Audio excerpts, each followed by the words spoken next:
सत्र 2024-25 के लिए वार्षिक परीक्षाएं यूपी बोर्ड परीक्षा पर चर्चा हो रही है मां प्रभावती देवी इंटर कॉलेज में, और इसके लिए हम सभी लोग इकट्ठा हुए हैं। इस पर चर्चा की जाएगी, परीक्षा पर चर्चा। इसमें चर्चा ये है कि आवश्यक सामग्री आप लोग लेकर जाएंगे, पेंसिल, रबड़, कटर, जो भी आपकी सामग्री है उस सामग्री को लेकर जाएंगे। और विषय वस्तु की जानकारी भी आपको होनी चाहिए कि किस विषय की परीक्षा है, उस विषय की पूरी तैयारी करके आप परीक्षा भवन में जाएंगे। पहला जब कॉपी मिलती है तो उस पर रोल नंबर अपना सही से अंकित करेंगे और रोल नंबर अंकित करेंगे, हिंदी अंकों में भी और शब्दों में भी अंकित आप करेंगे, क्योंकि अगर आप सही से अंकित नहीं करेंगे तो आपकी कॉपी नहीं जच पाएगी, आपका मार्किंग गड़बड़ हो जाएगी।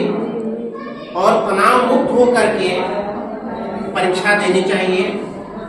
तनाव मुक्त तभी होंगे आप लोग जब विषय वस्तु की पूरी जानकारी रहेगी और उस जानकारी के अनुसार आप परीक्षा में जो भी प्रश्न पत्र दिए जाते हैं उन प्रश्न पत्रों को ठीक से पढ़ करके समझ करके जो आता है उसको पहले करिए, जो नहीं आता है फिर उसको सोचने का समय मिल जाएगा और सोच विचार करके उन प्रश्नों के सही उत्तर आप लोग लिखेंगे।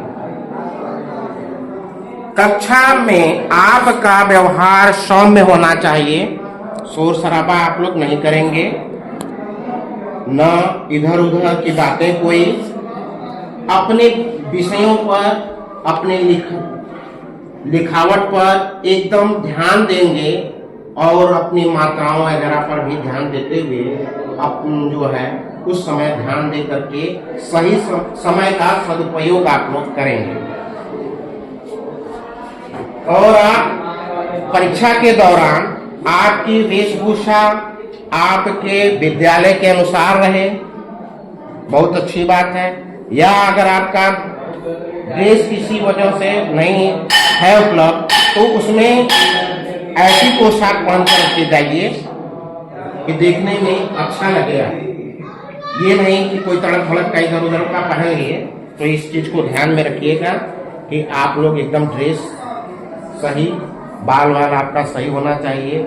पठन पाठन सबसे यहाँ मेन बात है, पठन पाठन के दौरान आप लोग तनाव मुक्त होकर के, अभी थोड़ी देर पहले मैंने आपको बताया था कि आपका जितना मनोनिवेश रहेगा, मनोनिवेश करके जितनी अध्ययन करेंगे आपके दिमाग में फीड हो जाएगा, और जब पेपर मिलेगा और कॉपी जब मिलेगी तो आप प्रसन्नचित्त होकर के लिखेंगे। के लिए OMR शीट मिलेगी जो 20 नंबर की होती है और बहुविकल्पी होता है। उस बहुविकल्पी पर आप लोग इस OMR शीट का प्रयोग करेंगे और इस गोले से बाहर नहीं निकलना चाहिए। गोले से बाहर निकल जाएगा तो आपकी चेकिंग नहीं हो पाएगी।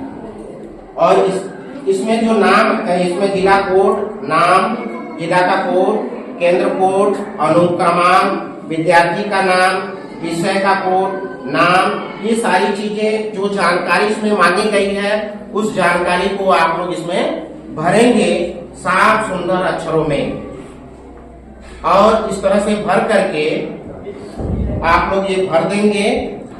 भरने के बाद अपने प्रश्न पत्रों को ठीक से पढ़ करके ठीक सही उत्तर आप लोग, जो बहुविकल्पी होता है मल्टीपल चॉइस क्वेश्चन, उसको आप लोग ठीक तरीके से पढ़ करके उसके उत्तरों को भरेंगे।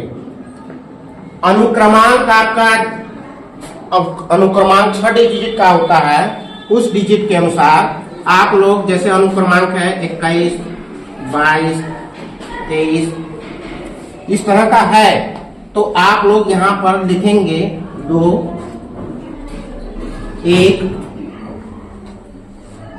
फिर 2,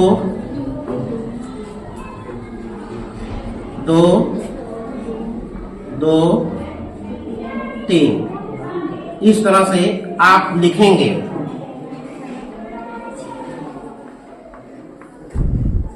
इस तरह से साफ सुंदर लिखने के बाद पेपर को 15 मिनट का समय दिया जाता है।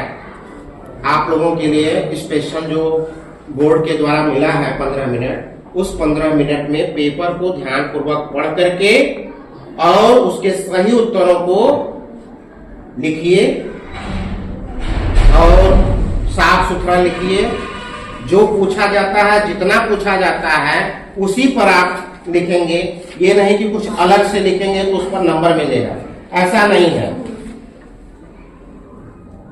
इंटर में भी इसी तरह से जितना पूछा जाता है उतना आप लिखें। और आप तैयारी जो करते हैं तो हर पेपर का खंड होता है, उस खंड के अनुसार सभी सभी इकाइयों से अध्ययन करके उसको आप लिखेंगे पेपर के अनुसार। पहली चीज है, आप लोगों की जो बात हो रही थी यूपी बोर्ड परीक्षा पर चर्चा, इसके विषय में सर जी बता भी दिए हैं। सबसे पहले आप लोगों की जब परीक्षा प्रारंभ होगी तो वहां पर जाएंगे तो सारे सामान, आपकी सारी सामग्री होनी चाहिए। और इसके बाद आप पहले जैसी हालतों को भूल जाइए कि पहले कैसे होता था परीक्षा, इस बार कुछ अलग है। मतलब कि प्रशासनिक तौर इतना टाइट रहेगा कि आप इधर उधर नजर भी नहीं जा सकते। आप क्या करेंगे, किसी का कोई विषय वस्तु नहीं वहां पर कि किसी में ताका झाका नहीं करेंगे। और ना ही क्या बोलते हैं, अपने ही केवल अपने जो कॉपी है अपने कॉपी पर ही अपना वर्क करेंगे। ऐसा नहीं कि चल के कि किसी से मांग ले, कोई चीज किसी के पास नहीं है तो ऐसा काम नहीं करना। और बहुत सारे बच्चों को ये प्रॉब्लम होती है, जैसे सर बताए हैं रोल नंबर कैसे फीड करना है। जैसे मान लेते हैं किसी विद्यार्थी का नंबर है 21 22 23 24, तो उसको शब्दों में कैसे लिखना, अंकों में कैसे लिखना। अंकों में तो इसी तरह से लिख दीजिएगा। अगर शब्दों में लिखना हो तो शब्दों में, जैसे कोई बच्चा इंग्लिश में फीड करता है तो मान लेते हैं सर जी लिख दिया 2122 फिर 23 लिख दिया, तो इसको इंग्लिश में ऐसा ना लिखिए कि 21,22,23, ऐसा ना करिएगा। आपको ऐसा ही करना है, क्या बोलते हैं, जैसे ये है तो 1 डिजिट लिखिए। मतलब कि अगर 2 दिया है तो 2 लिखिए, या हिंदी में लिख दीजिए या तो आप क्या बोलते हैं इंग्लिश में लिख दीजिए, ऐसा करिएगा। और बाकी आप अपने पढ़ाई पर ध्यान दीजिए और जितना हो सके उतना पढ़ाई करिए, आपका भविष्य उज्जवल हो।